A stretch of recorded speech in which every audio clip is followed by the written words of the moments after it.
साफ करने के बाद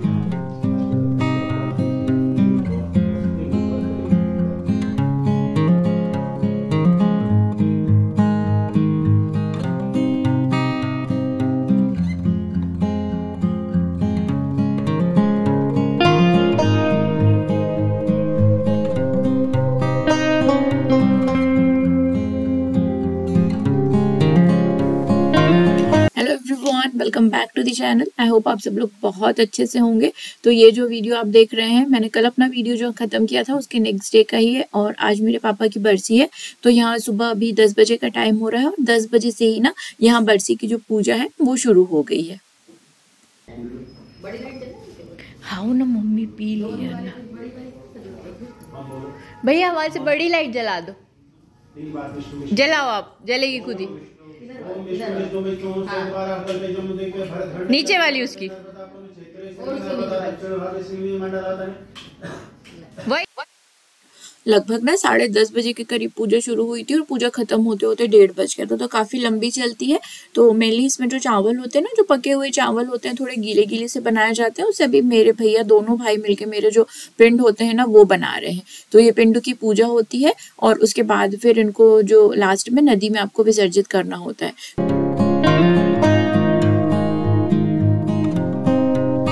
तो ये जो पंडित जी हैं ये हमारे फूफा जी लगते हैं। काफी अच्छे से इन्होंने पूजा करवाई है और एक एक चीज समझा रहे हैं कि ये पिंड बना के फिर इसकी पूजा करने का, इसका करने का क्या चीज का मतलब क्या महत्व होता है। तो गाँव में ना अभी भी ये चीजें है कि पूजा बहुत अच्छे से लोग कराए जाएंगे। अंगूठे से आपको क्या करना है और कौन सी उंगली का क्या महत्व होता है, जब ये जो पितरों के लिए कौन सी उंगली यूज होती है। तो छोटी छोटी चीजें उन्होंने समझाई हैं। और यहाँ पे पूजा लगभग आधी से ज्यादा खत्म हो गई थी और अब बारी आई थी भोग की थाली। तो यहाँ पे 3 भोग की थाली बनेगी। तो एक जो होगी वो कामधेनु गाय की होगी, दूसरी कौवे की होगी और तीसरी जो होगी वो कुत्ते के लिए थाली होती। तो एक एक बार ये थाली अलग अलग ही, जैसे जैसे इनका सीक्वेंस आता जाता है वैसे आपको लेके आना है। और मतलब यहाँ पे उनका भोग लगाने के बाद वापस से तुरंत आपको जाके जो जिसकी थाली है उसको आपको वो चीजें खिला देनी है।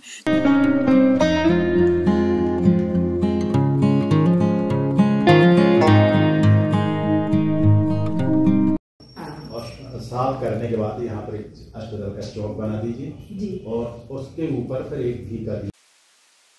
पूजा यहाँ पे हो गई है और अभी लगभग ना 1:15 बजे का टाइम हो रहा है। तो ये सारी चीज़ों को उठाना है। तो इनको उठाने के भी तरीके होते हैं। सबसे पहले आप अपने दोनों कंधों पे लगाना है, फिर आपको अपने हृदय में और सिर में लगाना है और उसके बाद फिर एक साफ एकदम नई बकेट में आपको चीज़ें डालना है और ये फिर आपको ना नदी में विसर्जित करके आना। इसमें कोई भी चीज़ें ऐसी नहीं है कि जो पोल्यूशन पैदा करें, क्योंकि इसमें राइस है और वो जो पत्ते भी है ना, वो सारे पत्ते जो है वो मछलियाँ खा लेती है। तो उनके टुकड़े करके हम डाल देंगे। तो बस इसके बाद फिर ब्राह्मण भोजन हो गया था। तो 13 करीब ब्राह्मण आए थे, जिसमें भागवत जी के और बरसी के 8 ब्राह्मण जो थे वो शामिल थे। तो उनको हमने विदा किया। आजू बाजू के लोगों का भी कुछ खाना था, तो वो सारा खाना हमारा 4 बजे के पहले बहुत आराम से ना निपट गया था। अब आपसे मैं मिल रही हूँ नेक्स्ट डे मॉर्निंग। ये यहाँ पे मेरा लास्ट डे है। सुबह बस हम लोग रेडी हो गए हैं और अभी हम जा रहे हैं शंकर जी का यहाँ पे एक बहुत ही अच्छा सा मंदिर है। तो जो मंदिर हम जा रहे हैं ना वो दिघोरी कहलाता है, पितृधाम दिघोरी। यहाँ पे स्फटिक के विश्व के सबसे बड़े शिवलिंग है। तो बहुत ही सुंदर खूबसूरत मंदिर है और ये ना साउथ की थीम पे ये मंदिर थोड़ा बहुत बना हुआ है। तो हमारे घर से 25 किलोमीटर के लगभग है। तो खाने की कोई टेंशन नहीं थी, क्योंकि सिया आंटी और मुन्नी दीदी है, वो खाना वगैरह सारा कुछ रेडी करेंगी और भगवान को भोग लगाना वो सारा काम टाइम पे ना खत्म कर देती है। तो हमको बिल्कुल भी टेंशन नहीं होती कि अभी आके ये करना है। तो बस हम लोग रेडी होके अभी मंदिर के लिए निकल रहे हैं।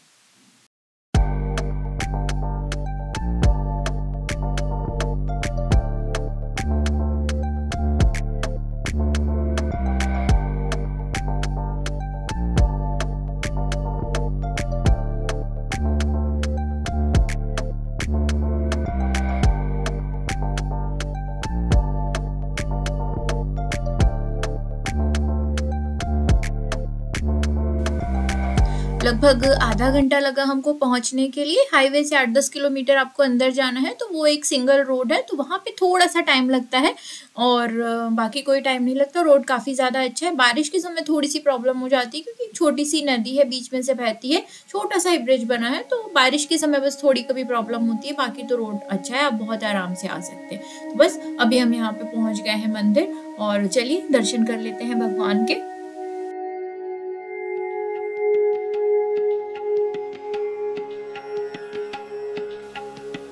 दिघोरी जो है वो शंकराचार्य जी जो अभी है स्वामी स्वरूपानंद जी सरस्वती, उनका जन्म स्थान है। तो उनका जन्म जिस जगह पे हुआ था ना मंदिर में, उसी जगह स्फटिक के शिवलिंग की जो है स्थापना की गई है। और स्फटिक का जो शिवलिंग होता है ना वो बर्फ की चट्टानों के बीच कई साल तक दबे रहने से ना ऐसा जो शिवलिंग है वो निर्मित होता है। इसको कोई भी शेप या कुछ भी नहीं दिया गया है, ये अपने आप में बर्फ की चट्टानों में ये ऐसा मिला था। और ये यहाँ पे ना कश्मीर से लाया गया था। तो 2002 में इसकी जो है ना स्थापना हुई थी। तो अभी लगभग 22 साल हो गए हैं। और मंदिर के गर्भगृह में किसी को भी प्रवेश नहीं मिलता है। सीएम पीएम कोई भी आ जाए, बाहर से ही दूर से दर्शन करने पड़ते हैं, क्योंकि मंदिर की जो अंदर पुजारी है ना वो अभी भी ब्रह्मचारी है और वो मंदिर की पूजा अर्चना करते हैं यहाँ पे। तो देखिए मंदिर में फोटोग्राफी अलाउ थी, तो मैंने काफी अच्छे से फोटो लिया। और आप अगर विकिपीडिया में या गूगल में जाके सर्च करेंगे ना तो आप इसके बारे में और भी चीजें जान सकते हैं। तो हम जब मंदिर में आए थे तो यहाँ पे मंदिर में हो रही थी अभी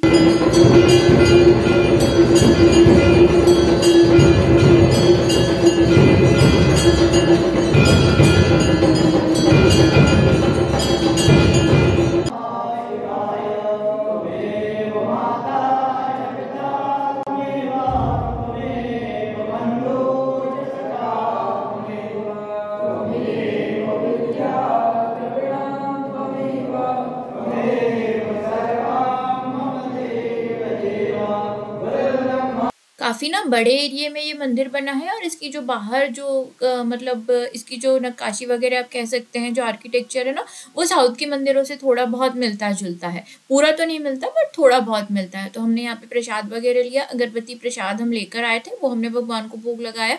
और उसके बाद अभी हम मंदिर के आजू बाजू थोड़ा बहुत ऐसे ही घूमेंगे, क्योंकि बहुत बड़े एरिया में है। और शिवरात्रि पे ना यहाँ पे बहुत बड़ा मेला लगता है। तो यज्ञशाला वगैरह है, जो पुजारी यहाँ रहते हैं उनके लिए पाकशाला है, खाना वगैरह यहीं पर बनता है उनका।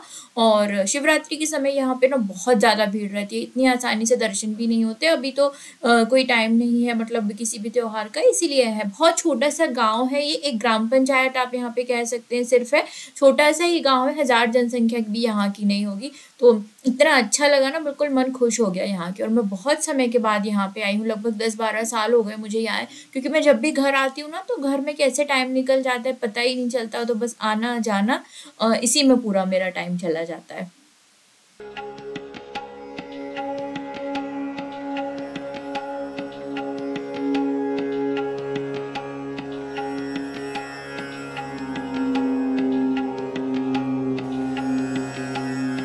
बस मंदिर के दर्शन हमने कर लिए हैं और अब हम यहाँ से निकल गए हैं।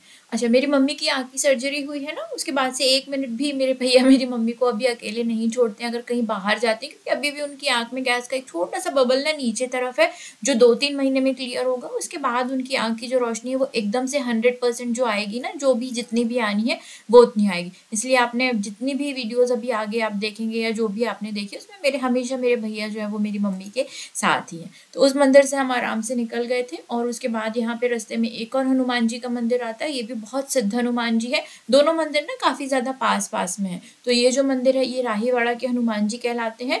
और इस मंदिर की भी एक बहुत ही बड़ी सी हिस्ट्री, पहले तो बहुत छोटा सा एक मंदिर हुआ करता था, अभी तो ये काफी ज्यादा बड़ा हो गया है।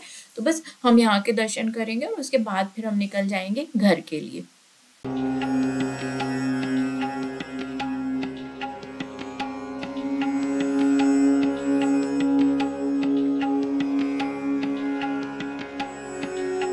अब मैं आपसे मिल रही हूँ यहाँ पे सीधे नेक्स्ट डे मॉर्निंग। अभी लगभग सुबह के 4:45 बज रहे हैं। घर आके हमने अपनी पूरी तैयारी की और इस बार मैं बाय रोड जाने वाली हूँ अहमदाबाद। तो मैंने बहुत सारी अभी पैकिंग वैकिंग करके रखी है, बहुत सारा सामान। कुछ तो मेरी शादी का सामान भी यहाँ पे रखा हुआ था, लहंगा वगैरह, वो सारा कुछ मैंने पैक किया है।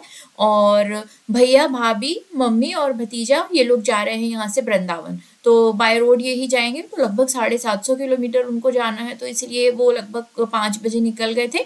और हम लोग भी मतलब 10-15-20 मिनट में हम लोग भी यहाँ से जो है वो अहमदाबाद के लिए निकल जाएंगे।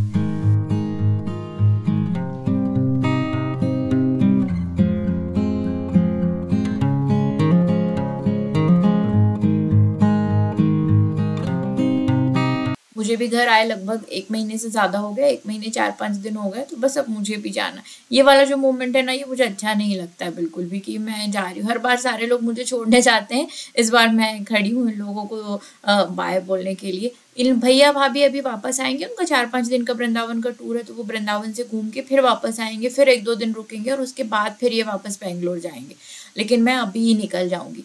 तो बस 1 महीने से ज़्यादा हो गए हैं, तो वहाँ जाके भी अपने जो काम मैं वहाँ से छोड़ के आई थी वो मुझे उतने ही पड़े हुए मिलेंगे जैसा मैं छोड़ के आई थी, तो वहाँ जाके अब अपने काम पूरे करने।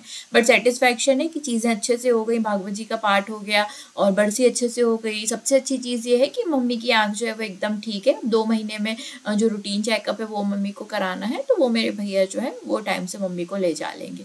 तो बस मम्मी लोगों का बस गाड़ी में बैठेंगे और ये लोग निकल जाएंगे और 10-15 मिनट के बाद फिर हम भी निकल जाएंगे।